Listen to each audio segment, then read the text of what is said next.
everybody. Good to see all of you today. I'm going to give people a couple minutes to get on. I'm going to go grab myself a glass of water and then we can start. There are a lot of questions today that were submitted in advance, so I hope we're able to get through them all. We'll see how it goes. But there were a couple of people who submitted like 4, 5, 6 questions, so I'm going to start by doing like 2 questions a person, and then we'll come back to some of the other ones at the end if we still have a little bit of time. All right, I will be back in 1 minute. I'm just gonna grab my water, let anybody else who's planning to come in. All right, so you do have the chat and the Q&A box here on Zoom. If you haven't been to one of these Q&As before, usually what I do is I go back and forth between the questions that were pre-submitted and then the questions that people put in the chat. Obviously, if you have taken the time to show up, I do want to take the time to answer your question as much as I can. So welcome to the May Franceformation Q&A session. I'm Allison Grant Lounes. I'm the owner of Your Franceformation SASU, a small relocation agency in just outside of Paris. And our mission is to help people to get the right visa and to navigate the French bureaucracy during their move to France. I'm the author of Foolproof French Visas, which you can see right behind me.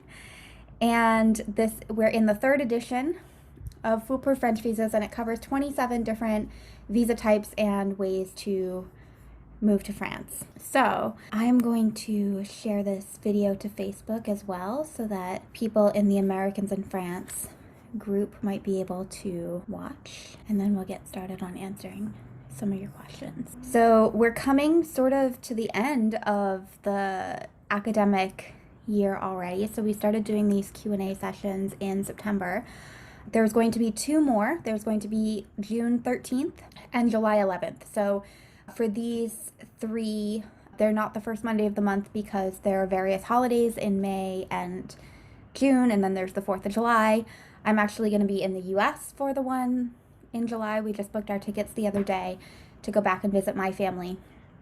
And then we're not going to do one in August because in France everything is closed in August, and I think you should kind of get used to that. So I won't be doing one in August, but they will come back up in September.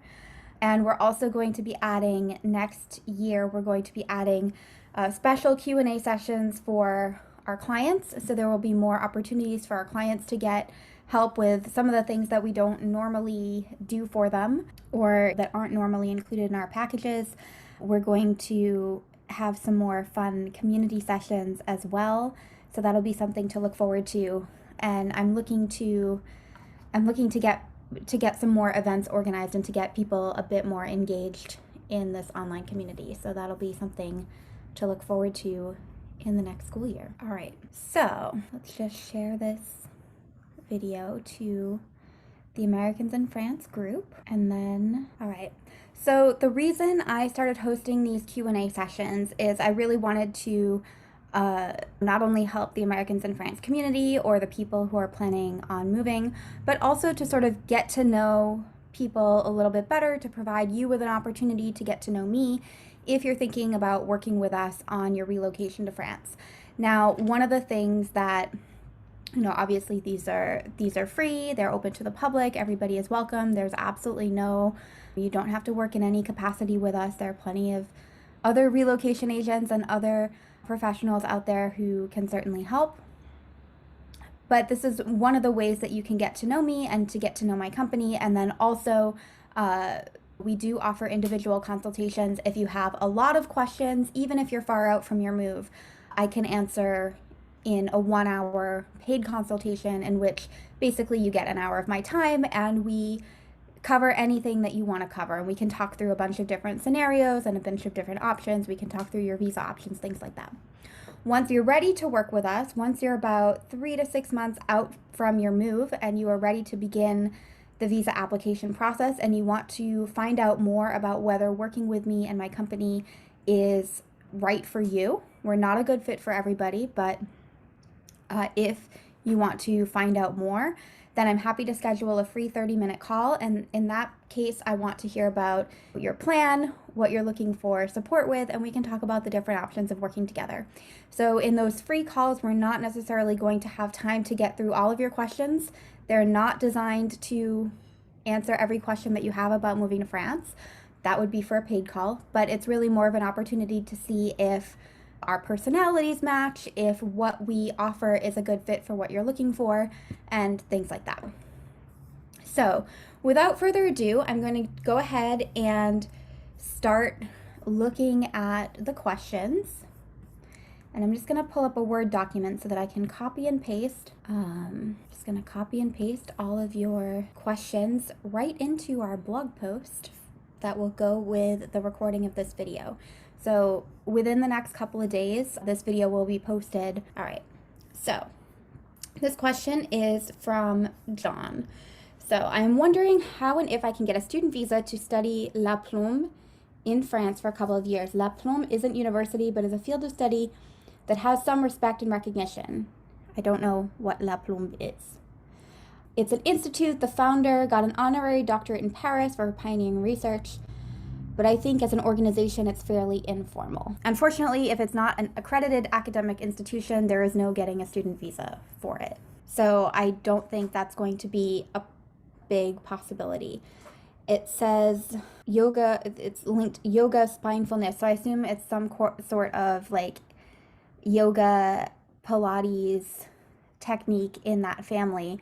In which case, yeah, it's not going to be so much a student degree as like, I guess, an apprenticeship. And I think for that, you'll probably need either a visitor visa, or if you're planning on then teaching afterward, it would be more of a profession libérale visa to do that kind of activity and practice. The last question was my primary way I'd like to move to France. La Plume is my life passion.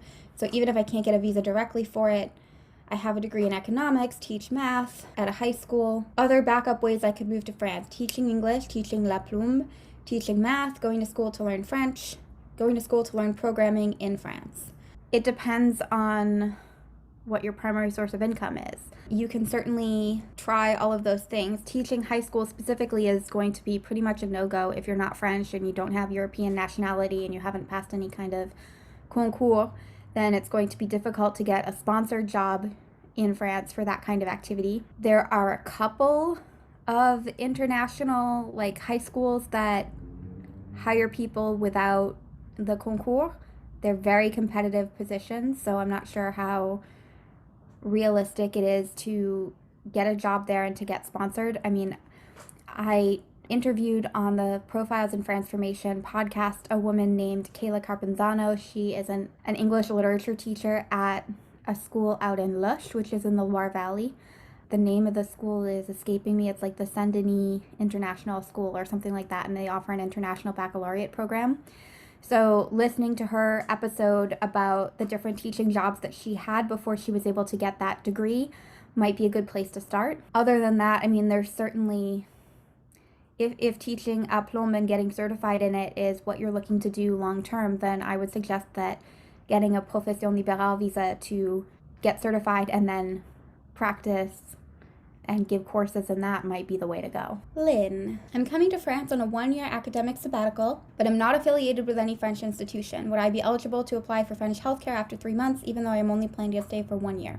Yes, but it will probably take you 1 year to get your carte vitale, so I'm not sure that it's going to be super worth it for you. It depends a little bit on what you're going to be doing while you're here. If you're not affiliated with any institution and you're not working and not having any kind of business activity, then the amount of time that it's going to take you to get into the system is going to leave you very little time to benefit from it if you're truly leaving after 1 year. If you envision potentially staying longer than a year, sure. But if you're really just on a temporary sabbatical and you're going back to a tenured position in the US, then it's not really worth it. The other consideration is, do you have long-term healthcare? Will your institution's healthcare cover you while you're in France? So you will have to get, if you're on a visitor visa, you will have to get a Schengen long stay visa policy in order to secure that visa. But normally that's just like catastrophic coverage. It's not a policy that's going to cover you for ongoing medications for a chronic illness, for example. So in that case, like, is your health insurance going to continue and actually be useful to you while you're living in France? And that's something that you should consider before making the final decision. I mean, if you do have an institution that is willing to transfer you and either put you on payroll or have you teach a class as an adjunct or something like that, you get registered in the system slightly faster. You might still like not get the carte vitale until the end of the first year, but at least you would be eligible to get reimbursed for all of your expenses from the time that you get registered in the system. So that would be a little bit safer for you in terms of if you do have a condition that you need medication for or anything like that. Following up to that question, would it make a difference when applying for a long-term visa whether I plan to stay for not quite 1 year versus a full year? Yeah, 11.5 months versus 12 months is the same thing. It doesn't matter. Your main difference is going to be if you're not renewing, you're not renewing. You don't make a renewal appointment and you leave by the end date of your visa. Or if you want to stay like 12.5 months or 13 months, like you make an appointment to renew and you have your convocation saying that you have an appointment and then you cancel it or you don't go to it because you changed your mind. But yeah, it doesn't really make a difference in terms of the visa type that you will be applying for. John F. I have lived in France for 4 years, starting with a visitor visa and then getting a carte de séjour, presumably also a visitor carte de séjour, renewable at the prefecture. How do I graduate to a more permanent residency status that would lead to citizenship? You change your visa status to a status that enables you to work and pay taxes. Unfortunately, on a visitor status, it is very unlikely to get a long-term residency card or to get citizenship because you're not paying taxes on any income in France. I have artistic pursuits, writing books, photography, music that I am pursuing, but I am careful that I don't work on my visitor visa. How can I become an artist in France? So you'd have to do a change of status, and this is something that we do with some of our clients. We're working on one right now who came on a visitor visa. She arrived just after the day after the first lockdown. Her visa was issued, I think it was issued on March 12th, the day before everything closed, 2020. And so she arrived the day after the first lockdown on her visa, and now she's come up with a business idea, and we are converting her. We're applying for a change of status to get a profession libérale visa, and so it's a little bit of a longer process. Obviously, you have to submit your documents to the prefecture in French, and we can certainly help with that. So you would have to narrow down sort of what is your art. I mean, there's a lot of different ways writing books can generate income. Are you a self-employed writer who is self-publishing? Then that's a business income. Are you getting royalties? Then there are a couple different ways that you can receive that income. Some people set up a company. I interviewed a couple weeks ago the author of The Paris Library, Janet Skesline Charles, and she was telling me that she set up, or her accountant suggested to set up a certain type of company to receive the royalties from that book, and then she pays herself an income from the company.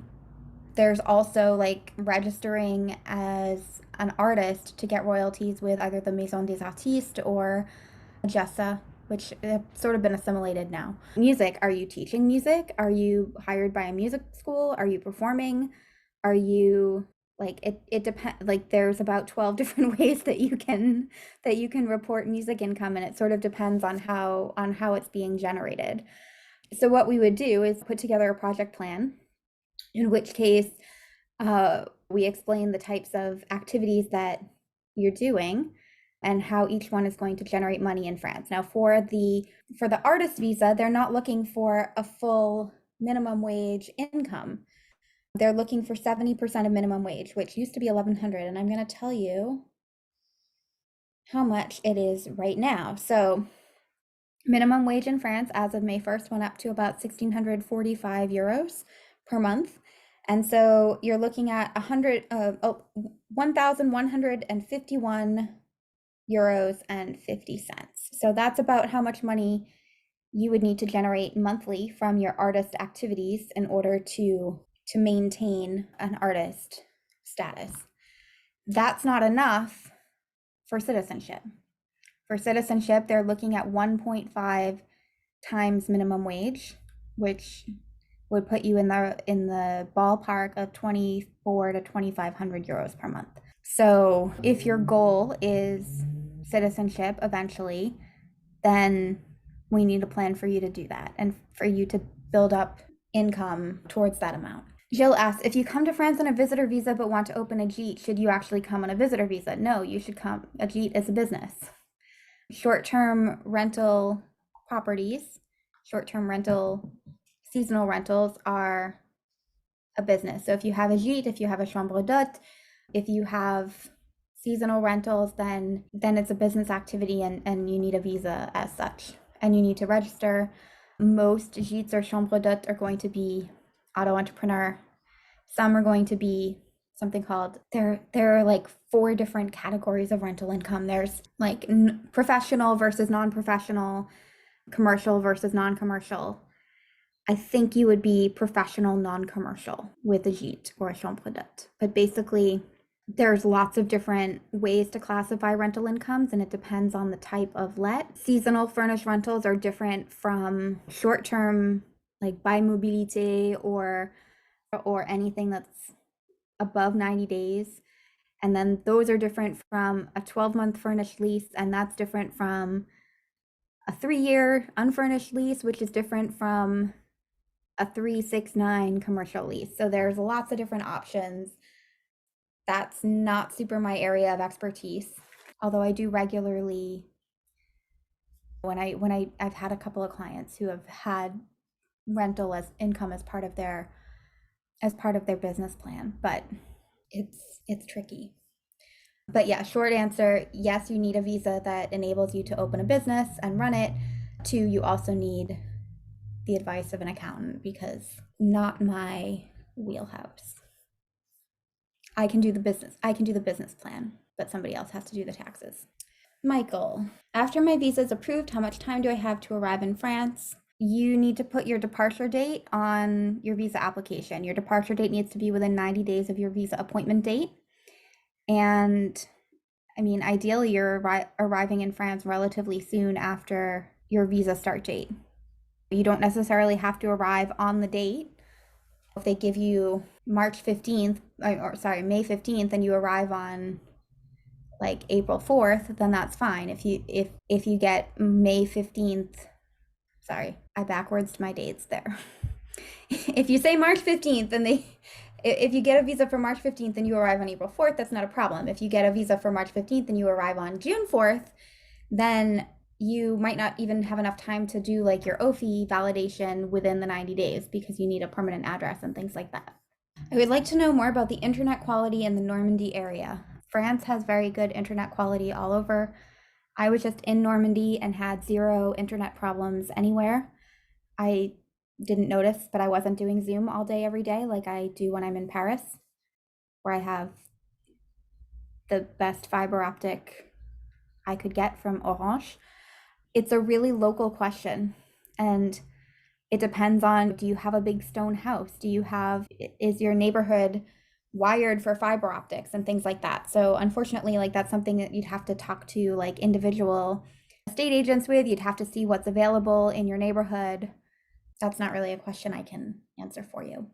All right, I just came as a student to Paris and I'm wondering how Amélie works. What is it and how to get onto it? So Amélie is the French healthcare system, and as a student, there is a specific website for students that you should be registering on. Now, I don't have the link off the top of my head, but I'm 90% certain that is in foolproof French visas in the index. But your school should also be able to point you in that direction. There is a website now, a dedicated website for students to register for French healthcare, even in some cases, like before arriving in France. Besides validating your visa at the Administration étrangère en France intérieure.gouv website, is there anything else to be done to register? No, students don't have to do an OFI visit or anything anymore. So just keep in mind the expiration date of your visa, and you're going to have to make an appointment to renew 3 to 4 months before your visa expires. Ruth, bringing an auto from California, how and then what? Don't. I'm serious, don't do it. You can go into the Americans in France group and Google stories of people who have tried to do it, and they will tell you all the reasons why it is a bad idea. It is expensive. It is very difficult, if not impossible, to get your car up to European standards. It is very difficult, if not impossible, to get parts to repair your car if it breaks down. Don't do it.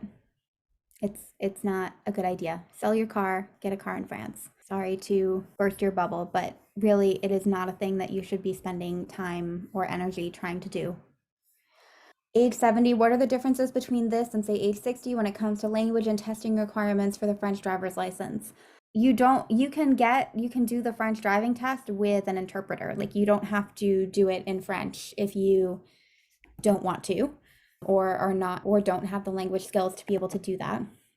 There used to be less of a language requirement or there used to be no language requirement for applying for French citizenship if you were over a certain age. Now that is no longer the case. So you do have to have an A2 level for a 10-year residency card, or a B1 level for citizenship, and that's regardless of what your age is. If you're on a retirement visa, however, neither of those things is really going to be relevant to you. Okay, Rob, we're looking to relocate to France. What are the basic steps for getting a visa while we house hunt, then for getting a long-term visa once we choose to buy a property? You do not have to have a property in order to get a visa. You do not have to have a lease. You do have to have a place to stay for at least the first 1 month. The consulate sometimes has been requesting up to 3 months of proof of place to stay. It's a little bit unclear because 1 month used to just work fine for everybody. They've been a little bit tougher on some people, and it's a little bit unclear why. I don't know if it has to do with people's financial resources, or if it's just across the board, they've decided that for certain visa types, they want 3 months. So, I mean, what I normally recommend is making reservations like with Airbnb or something for a month. If you reserve for more than 1 month, I recommend doing separate reservations that are refundable and can be canceled. And the reason for this is there's a lot of administration stuff that you have to do within the first 3 months that you need a permanent address for.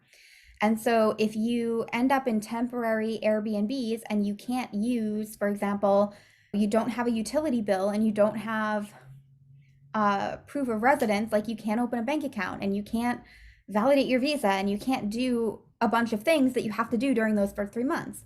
And so and I'm going to reach out to the consulate at some point and ask for clarification if they keep requesting the 3 months. And the reason is, like, you basically shoot yourself in the foot if you're locked into a temporary lease and then you end up having to pay double rent because you have to find a place to live and sign a long-term lease during that 3-month period. So I would prefer you just get 1 month, you hit the ground running, trying to find a place to live long-term, maybe even set up some visits and things before you leave, get your garantie straightened out before you arrive in France, things like that, so that you're able to rent a place quickly within that first month.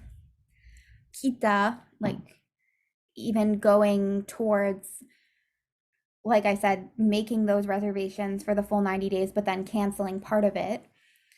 Because, yeah, I mean, you really need, even if you're house hunting, like, you need to secure a long-term lease to get everything set up in your name, get bills in your name, get your visas validated, all things like that within those first couple months. We have clients who just actually got the keys to a place they started. I think they first saw it in August, and they just got the keys like 10 days or so ago, maybe 2 weeks.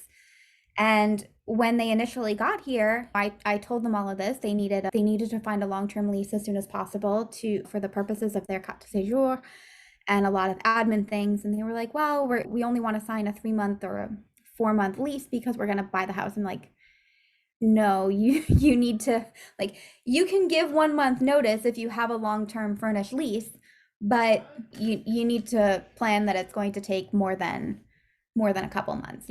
And so, yeah, they got the place in July.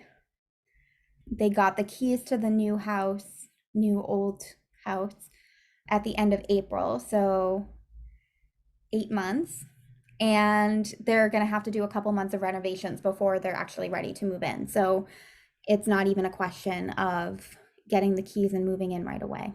So it'll probably be about a year from when they started, like when they found the house that they wanted, that they made an offer on, and when they're actually moving in. Okay, what is Garant Me? So Garant Me is a lease guarantor service, and they're sort of like an insurance policy. So normally when you rent from an agency in France, you provide them with a lot of documents like your bank statements and your income and your, if you run a business, like your self-employment income and your pay slips and all kinds of documents. And then the agency will provide insurance to the landlord. Like if you don't pay your rent, they're going to still pay the landlord and be out of pocket. So they provide sort of an insurance policy to the landlord so that the landlord feels safer renting to you. Now, what happens is when you're a foreigner, you don't have all these documents that they want. So in a lot of cases, like they're not willing to even talk to you about renting you a property long term because they're like, if they don't have that insurance, if they can't give that insurance on you, they're not going to get paid if you don't pay your rent. And it's very hard to go after you and to go after your money if your money is located outside of France. So what do they do? So Garant Me is like a service where basically you tell Garant Me about your income and your assets and things like that, and you pay for the insurance policy, and Garant Me will provide you with an attestation saying that you're insured for up to a certain amount of money, and then that can be used with some rental agencies or with private landlords to sort of reassure them. And it replaces the idea of having a guarantor. So in France, a lot of times, if you don't make 3 times the rent or if you don't have all the documents, then they'll want to get a guarantor to co-sign the lease and saying that they'll pay if you don't. So it replaces those processes. All right, so back to Rob's question. After moving to France, we would not seek work. We will keep our online businesses going, but I am an ESL certified teacher and opportunities do arise. Is there a workaround for that? So if you are working in France, which if you're running an online business, you are working in France. So you need to have a visa that enables you to work in France. So that's going to be a visa, most likely, where you'll be self-employed and reporting your self-employment income through a French business structure called auto-entrepreneur. When you are auto-entrepreneur, and you don't specify in your question what your online business is, so I don't really, know. But when you are an auto-entrepreneur, then you can have secondary and tertiary activities. So if you're here and you're operating your online business, selling online courses on llama grooming, then you can have your main activity is certified llama grooming instructor, and your secondary activity is ESL teaching. And you can invoice for both. I wouldn't put both in your business plan. I talk about in Foolproof French Visas, I talk about like why you want to have a really narrow business plan that is very specific. I have a program that teaches you the things that you need to put in a business plan in order to get a profession libérale visa, and walks you through all the steps and gives you templates, tax documents, and things like that that you can use. So you don't want to put like 2 like seriously disparate activities on your business plan. But if your main activity for your online business is you're an English tutor, and you also want to put in your business plan that you plan to teach ESL with a certain number of schools or take private clients in to work on certain skills, then those 2 things go together, and you can absolutely do that and have multiple services presented in the plan. Lee, my wife has a long-term visa which is not leading to titre de séjour. So if she plans to go get the VLSTS renewable in France for more permanent status, what are the necessary steps now?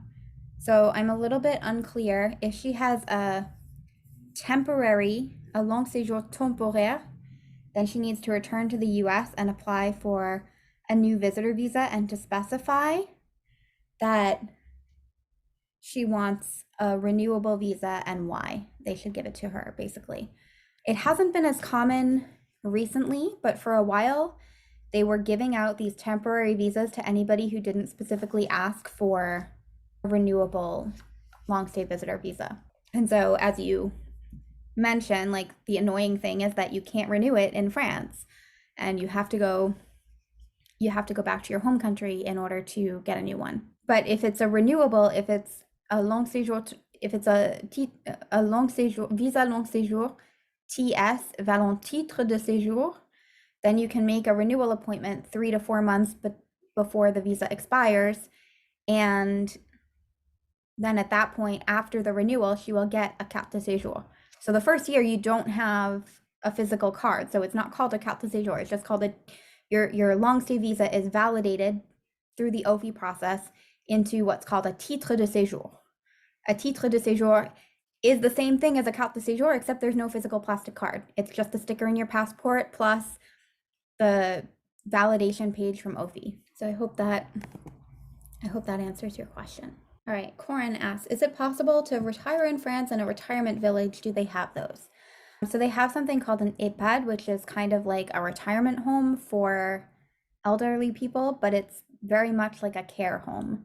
I do have a client, he's American, his wife is French, his elderly mother is, I believe, 93, and he brought her over and is putting her in a French care home in France.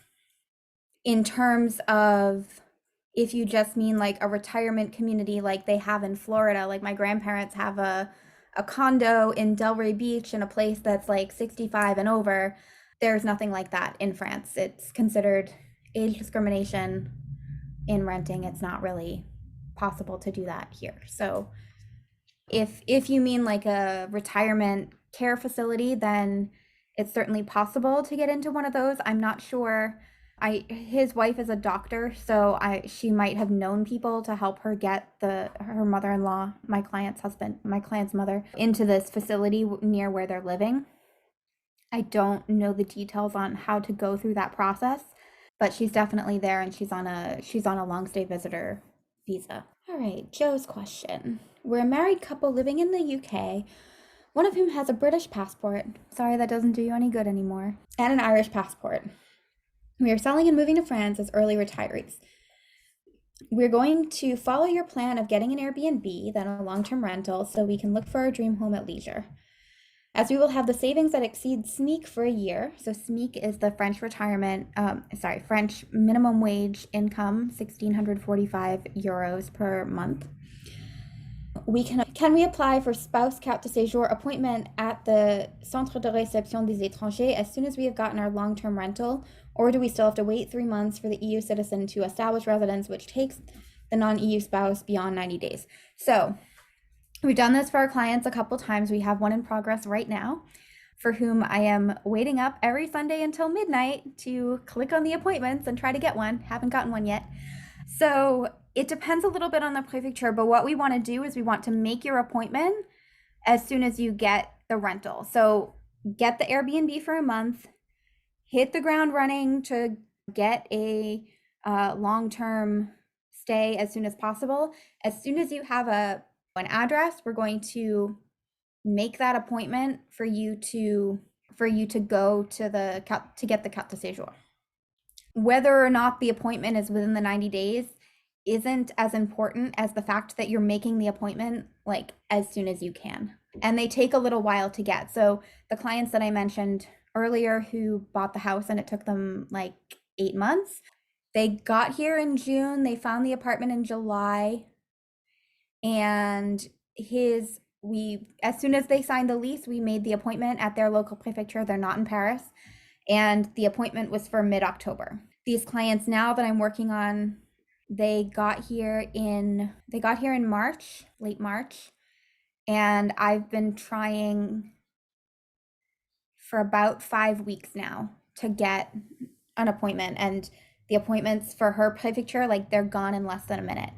3 weeks in a row I've clicked on the appointment at exactly, like I load the page as soon as the clock turns to midnight, and like the appointments have disappeared out from under my mouse as I'm clicking that I'm not a robot. So we do want to start early. Like we're still within the time frame for her. We're still within the 90 days. But because the appointments only become available in her prefecture once a week, it'll be very easy to miss that window, especially if you start the process 2 or 3 months in. 2 months in. question about documents. A list of documents to provide. It says the marriage certificate should be less than 3 months old. To confirm, does that mean we need to get a new UK copy of the original marriage license? Plus, does the certified translation need to be renewed every 3 months? Should we wait until we get to France to get the first translation done so it is fresh for the appointment? So I wouldn't worry too much about the less than 3 months old part. They have loosened up quite significantly on that. And I'm not sure, Joe, if you have the most recent edition of foolproof French visas. So this is the 2022 edition. And I think I even took the 3-month limit out there. I'm not going to be able to find it very quickly, but yeah, I wouldn't say that it has to be less than 3 months old. And then once you get it translated, I would get a new copy. I would say having a more recent copy is better.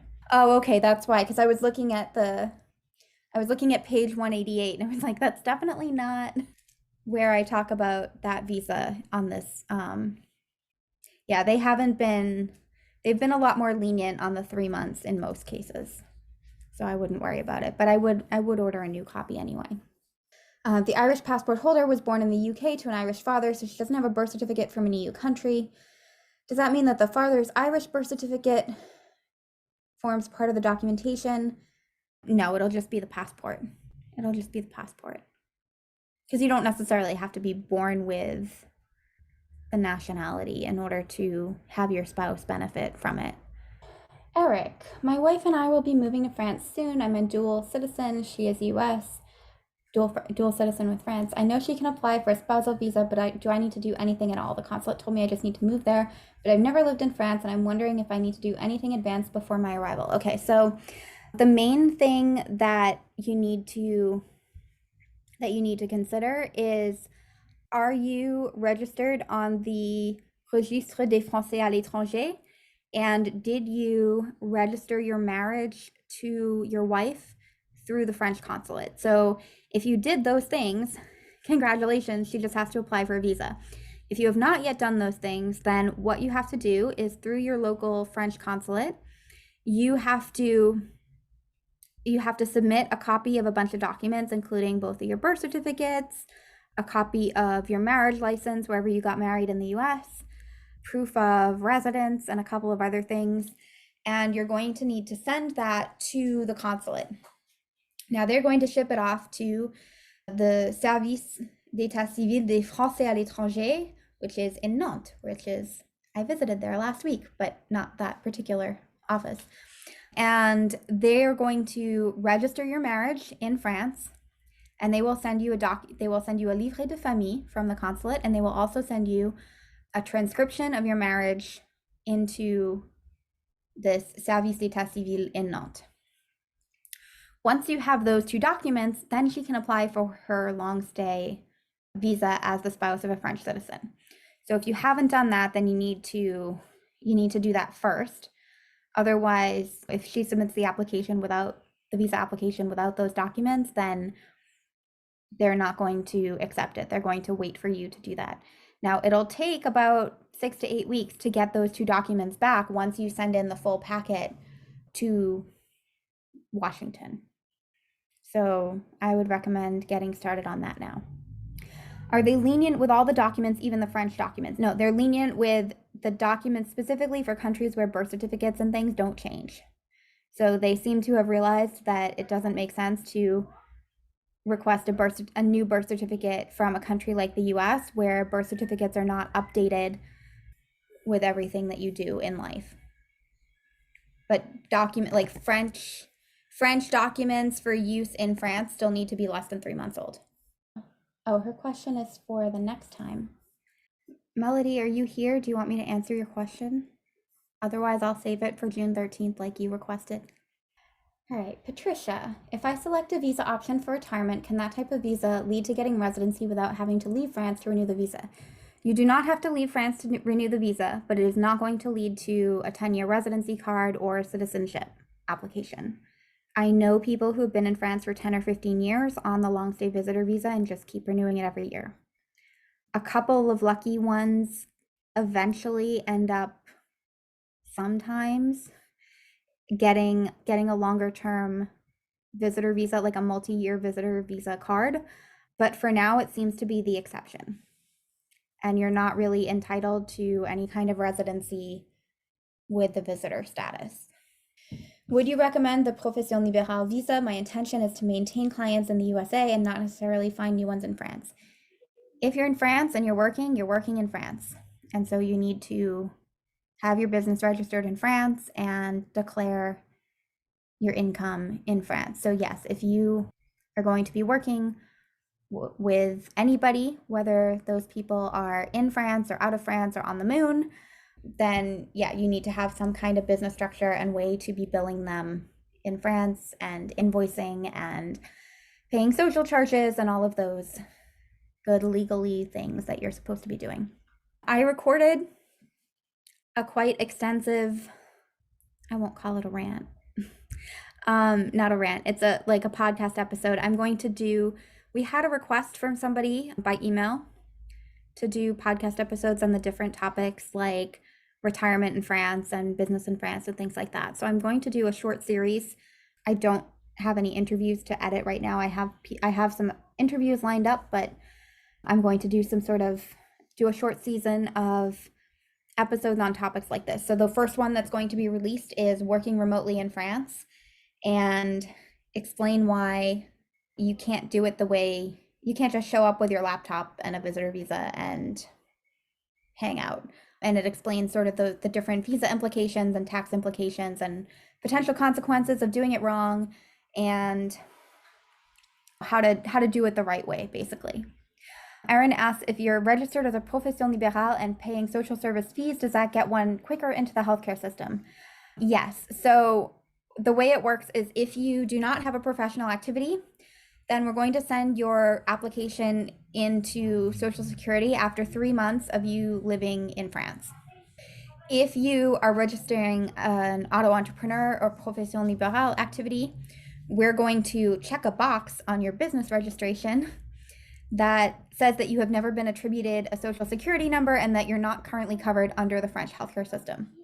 And what that's going to do is we can register that business as soon as you get a permanent address. So if you arrive on a Profession Libérale visa or any type of visa that enables you to work, and we register, if you have a lease when you arrive, like some of my clients like buy houses before they move to France permanently, and so when they get here, that's really easy to just register all of their stuff to their existing address. And so in that case, like, we can do it 2 days after you get here, and checking off that box will trigger URSAF to set you up in their system as somebody new. And so it will trigger a series of letters from the healthcare office, and they'll ask for the same documents at some point. Like, they'll ask for a copy of your lease, they'll ask for, or your justificatif de domicile, they'll ask for a copy of your visa, they'll ask for your birth certificate and things like that. But it does, like, your start date for coverage will technically be the day that you registered your business activity. Rumiana. When and how to transfer a large sum of money from Charles Schwab for a house purchase, not too wise. French bank, not available yet. FATCA danger. Ooh. So what I recommend in that case is working with somebody like Fiona Warren from Currencies Direct, and I can give you her contact information. So Currencies Direct is more like a currency brokerage service where you can transfer your money directly to them. They can hang on to it in dollars. They can transfer it to euros, like when the exchange rate is the most favorable.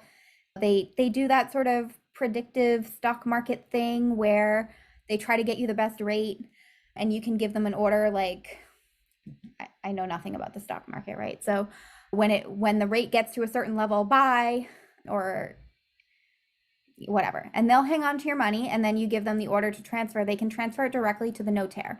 So if you don't have a French bank account yet, that can be a good way to do it.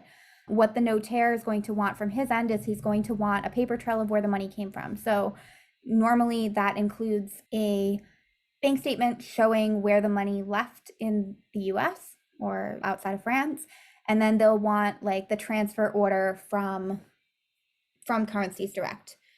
So I would recommend, let me get you a link for Fiona. She's helped a bunch of our clients. We've had clients do this as well for depositing the social capital to start their businesses for the Passeport Talent Entrepreneur Visa. So clients making either a 30 or 60,000 euro deposit in the social capital of their business, and they transfer it from the US through Fiona to the notaire or to the business account directly. So I will put the Currencies Direct link in the chat. Rob, we are semi-retired, still operating our online businesses, looking to relocate to France. We're not sure about how to present ourselves. Financially self-sufficient, still generating income in addition to Social Security, open to work, or what? What if one of us happens to get a job offer once we've settled here? Okay, so you have to decide before you go to France. It sounds to me like the best option for you is going to be the profession libérale, to be self-employed. If you have a business activity, that's basically one of your main options. When you're on a profession libérale or self-employment visa, you can only do self-employment. You cannot accept a job offer. So you would be able to add additional activities or get clients within the scope of whatever services you present in your business plan, but not to accept a job offer for a CDD or CDI. If a company wants to hire you, they would have to go through the same process of hiring you as they would for any other foreigner that they wanted to sponsor. So that would include, but not be limited to, proving they tried to hire a French person to do the job if the salary is not high enough. You would have to show your degrees and transcript and how they relate to the job being offered. The salary range would determine whether it's a salarié or a passeport talent salarié or a passeport talent carte bleue européenne or a jeune entreprise innovante. But yeah, basically you would have to fit into one of those categories. They would have to meet all the requirements to be able to sponsor you in one of those categories. It would be a bit of a long process to switch your status. And as part of that, if your visa was previously linked to your business and now is linked to your employment, you would have to close down the business activity. So another thing to consider is if you are profession libérale, you typically get a 1-year visa, then you get a 4-year visa, and after those 4 years, you will have been in France for 5 years, at which point you can get a 10-year resident card, and you can also begin the process to apply for French nationality. So once you have that 10-year resident card, you lose a lot of the restrictions on the type of work you're able to do. So when you have the 10-year resident card, you could potentially maintain the business and get a salary job, assuming of course that like your contract with the company would allow you to work on the side. Or you could close the business and get the salary job, but not without having to change your status and go through all of that. We would want to rent an apartment while we house hunt, and we're wondering what we would need to have in place and using what time frame. We've heard horror stories about French bureaucracy and we want to get ahead of the curve. How far in advance is too far time-wise? Well, the problem with renting is you're not going to sign a lease now for 3 or 4 months from now. You're going to sign a lease now that starts like next month. So your ability to sign things like far in advance is kind of limited in terms of leasing. I think that all you want to do before you I mean, you have a couple of options. One is if you want to travel to France and pin down a place to rent, then you plan on signing the lease during that time for something that is available, and then going right back to the US and applying for your visa and coming right back. Or eating the cost of, I have one client who had rented a place long term with the intention of moving here in the beginning of 2020. And we were working on her visa application in the beginning of 2020, and COVID hit, and she wasn't able to apply for and get her visa until I think she arrived in mid-November. So she had signed a long-term lease when she traveled here at some point as a tourist, and she was like spending the summers and traveling regularly during the vacation, but she wasn't living there, but she already had that long-term lease in place when she applied for her visa. So you can certainly do that and then just apply for your visa when you're ready. But you can also, as I said, just Airbnb it and find a place when you move. We do have the program Fast Track to France, which covers all of the different things that you're going to need to do as part of the relocation process. So different sections of like all the documents to gather, the estate planning, the financial planning, the housing planning, the how to buy a house versus how to rent a place, and things like that. So that's something that we may want to have a chat about as well to get you really ready. Does the prefecture accept shorter term leases like 4 months as permanent address? There's no such thing as a 4-month lease. So, I mean, you can certainly use a friend's address if you're staying with a friend and they can give you documents saying that you're staying with them. Like, you can absolutely use that. And then if you end up moving, then you can change your address to wherever you're living. It's a little bit tricky to use something like that as proof, as part of a visa application, just because sometimes they think that you're lying about the nature of your relationship. Especially if you're staying with a friend who is the opposite sex in a 1-bedroom apartment, but you're claiming that you're going there to study or retire or whatever, they're going to think that you're going to be with your girlfriend slash boyfriend, and that if you get in a big fight and break up, you're going to be homeless on the streets of Paris. And that's what they're trying to avoid. But yeah, I mean, you can absolutely stay temporarily and then like change the address when you find a place. That would be fine. Freebie. That was Joe's question. Submitted again. I don't have to do them again. Mark. 4 years out from our move, but planning ahead, planning very ahead. You are the opposite of my kind of people. No, I'm just kidding. If we buy an existing JIT, is it possible for an American to receive a work permit? Yeah, you'll have to do a business visa application, but it shouldn't be a problem. Similarly, if the land is rented out to a nearby farmer, is that allowed? So for that question, you're going to want to join the Facebook group Strictly Legal France. There are lots of challenges around letting farmers use your land, even temporarily, whether or not they pay you. You don't want, or you want to fully understand the legal consequences of, like, if a farmer lets his cows on your land for a certain number of years, then does he get the right at some point to let them graze permanently or to claim part of your land as his own? There's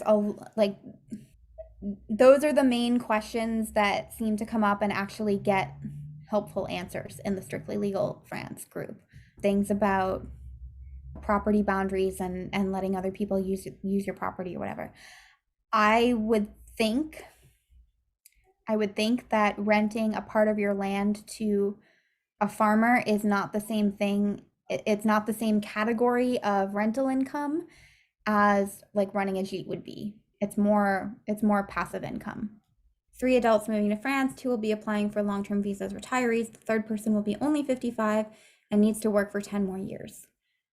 Yeah, so then you'll definitely want some kind of business income as part of that visa application, because if you'll need to have money to live on.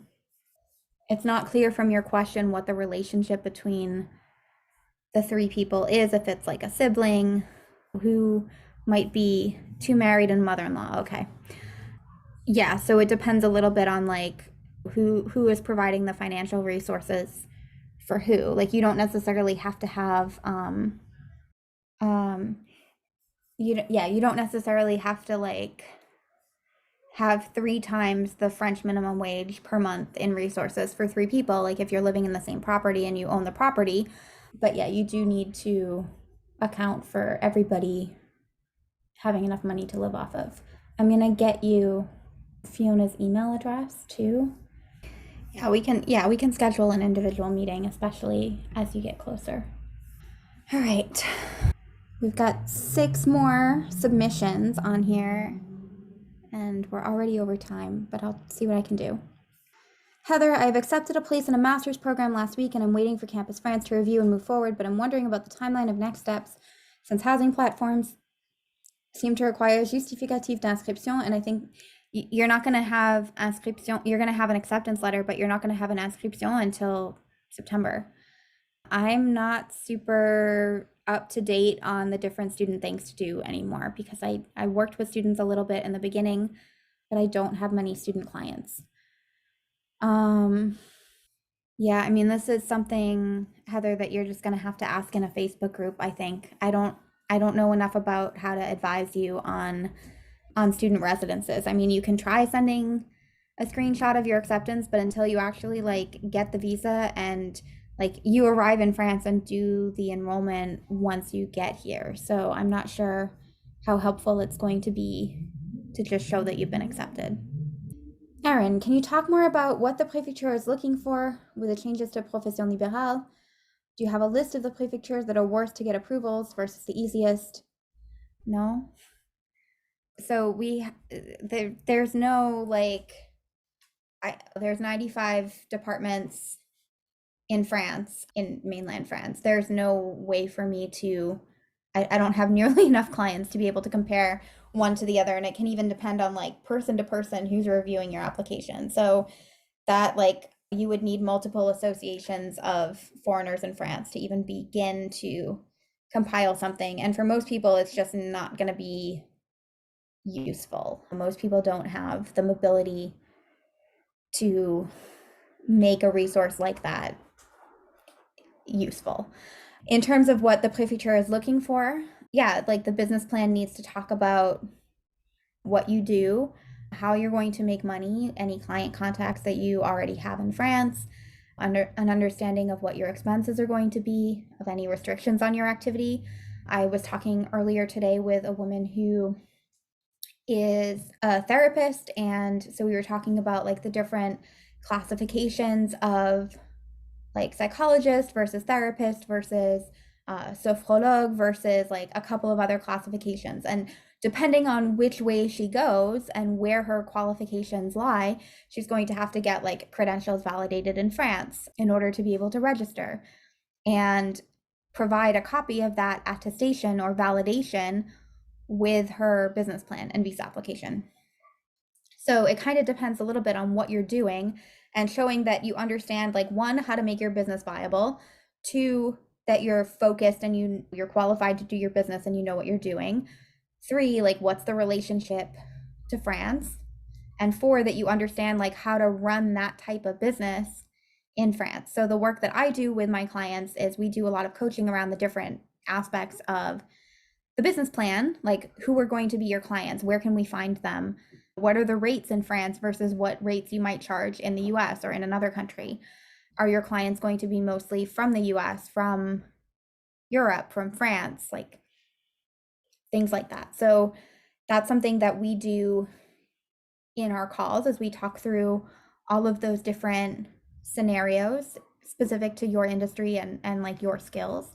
And then we do have the program Complete French Business Incubator, which walks you through step by step each section of the business plan that should be included in a visa application, what you want, what questions you want to answer that they're going to have, what supporting documents you should provide, and then of course like templates, financial templates that you can use to do financial projections and things like that to support your application as well.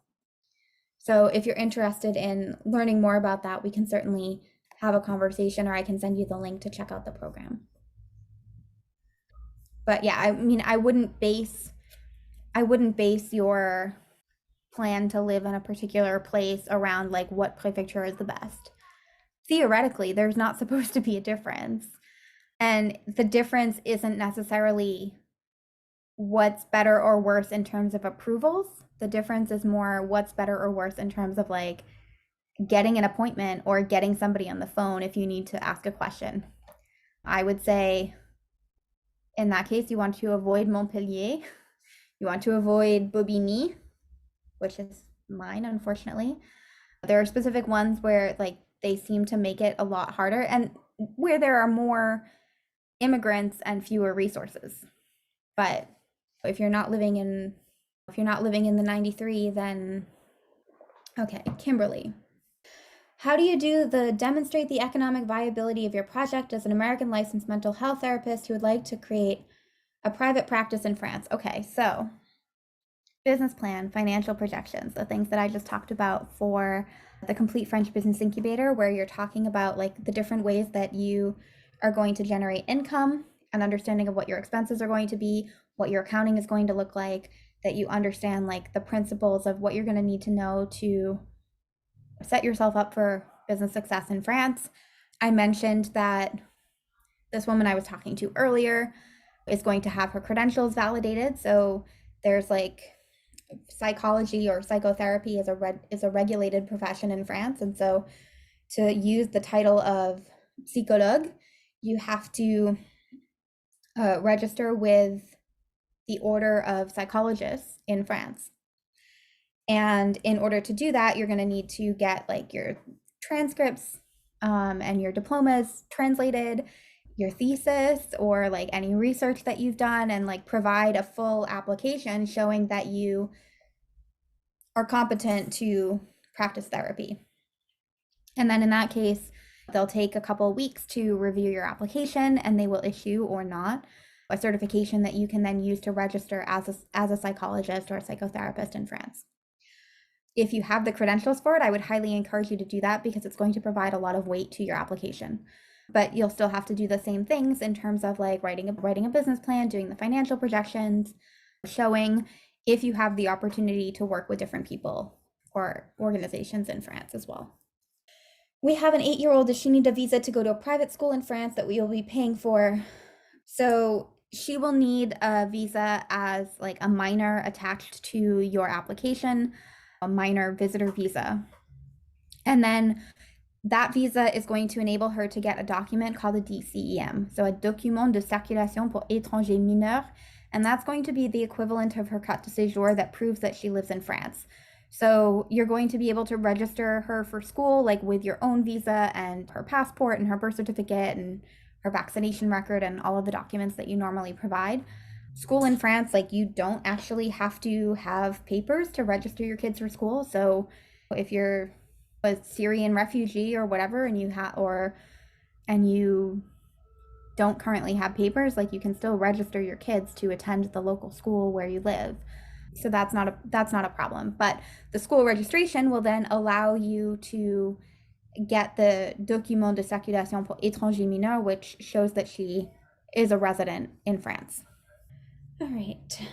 Michael, what if someone owned property in France, i.e. a Paris apartment, and wanted to live in the property for several months at a time, but no more than 6 months a year? What would be required? A long-term temporary visa for 6 months, assuming that you mean 6 consecutive months.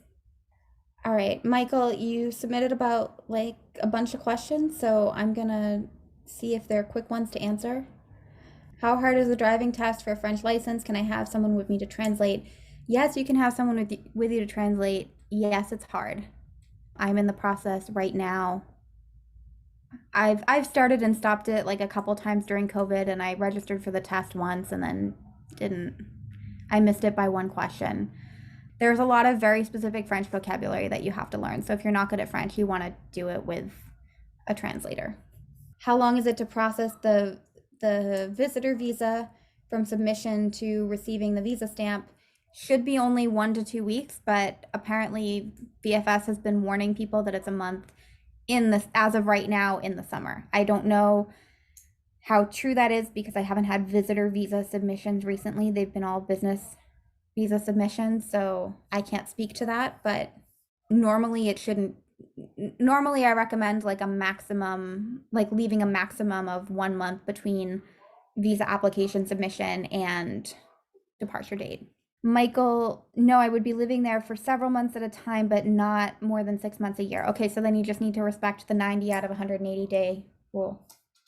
But there's nothing preventing you from owning property in Paris and visiting there. You just have to, and the 90 out of 180-day rule is going to become more strictly enforced because the European Union is implementing the ATS system, the European Travel something and authorization system at the beginning of 2023. It's been postponed because of COVID, but basically they're going to actually like import or input your travel dates into a central database when you enter and exit the European Union. So in that case, like they're going to actually know when they scan your passport if you overstayed. Last question. If the applicant is from the USA and has been married and divorced and remarried, does the applicant need to submit all the previous official marriage licenses and divorce documents in addition to the current documents? You shouldn't, as part of the visa application process. You might, like if you ever request naturalization. And I'm saying that because I know you're a man and you probably haven't ever changed your name. If you are a woman and you have changed your name at any point, then I would definitely get a copy of all of those records to make sure that there is a paper trail from your birth name to whatever name you are currently using. No, there's no visa required for the 90 to 180-day rule for Americans. If you can travel under the visa waiver program, starting in 2023 under the ATS system, you're going to have to pay like the €7 visa waiver fee, which is like similar to ESTA basically. But yeah, there's no visa required. All right, so I think that covers everybody. Just gonna see if there's anything that I missed. All right, so as always, if you are almost ready to start the process of relocating to France, if you're planning on moving before the end of the year, then we want to talk now about when and whether or not you would like to potentially work together on the process, how we can support you during the relocation. I would say that if you want to move in 2022, we need to start relatively soon, depending a little bit on your visa type. There's visitor visa applications don't take as long as the business ones, and then there's always foolproof French visas to answer all of your questions about the visa process. The next live Q&A is going to be on Monday, June 13th. Yeah, hopefully we can start working together soon, Erin, and you can come back to Paris. And we'll go have coffee we'll go see Terrence sing together. I still haven't been to see him sing. All right, well, thank you everybody for coming, and yeah, I will see you next time. Bye.